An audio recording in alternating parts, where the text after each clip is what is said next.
श्री स्वामी समर्थ. सगळीकडे अडचणी दिसताय, मार्ग मिळत नाहीये. गीतेच्या या शिकवणी सोडवतील तुमची समस्या. तर चला आपण बघूया.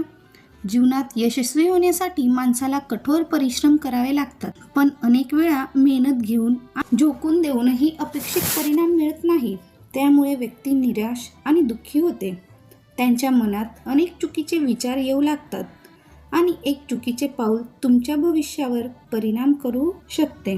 जेव्हा मन भरकटायला लागते आणि जीवनात काहीही समजत नाही, तेव्हा माणसाला श्रीमद भगवद्गीता वाचण्याचा सल्ला दिला जातो. गीता वाचल्याने माणसाच्या मनात सकारात्मक ऊर्जा निर्माण होते. अशा परिस्थितीत जेव्हा सर्वत्र अडचणी दिसू लागतात, मार्ग सापडत नाही, तेव्हा गीतेची शिकवण लक्षात ठेवणे अत्यंत आवश्यक आहे. ही शिकवणच तुम्हाला अडचणीतून बाहेर निघण्यास मदत करेल. तुमचे मन शांत ठेवा. श्रीमद भगवद्गीतेनुसार जीवनात कोणतीही परिस्थिती उद्भवली तरी माणसाने राग येणे टाळले पाहिजे. रागावलेला माणूस उत्तम कामही खराब करू शकतो. असं म्हणतात की राग माणसासाठी नकाराचे दरवाजे उघडतो. परिणामाची चिंता न करता काम करा. पुष्कळ वेळा असे घडते की चांगले कर्म करूनही माणसाला अपेक्षित फळ मिळत नाही.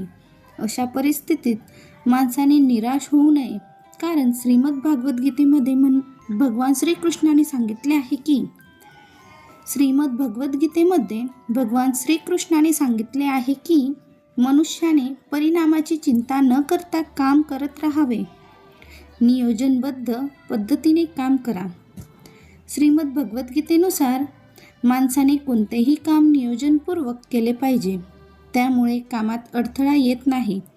अशा स्थितीत कामाचे नियोजन न केल्यास त्या व्यक्तीला कामात अपयश येण्याची शक्यता असते. देवांवर विश्वास ठेवा. कष्ट करूनही काम होत नाही तेव्हा माणूस हतबल होतो.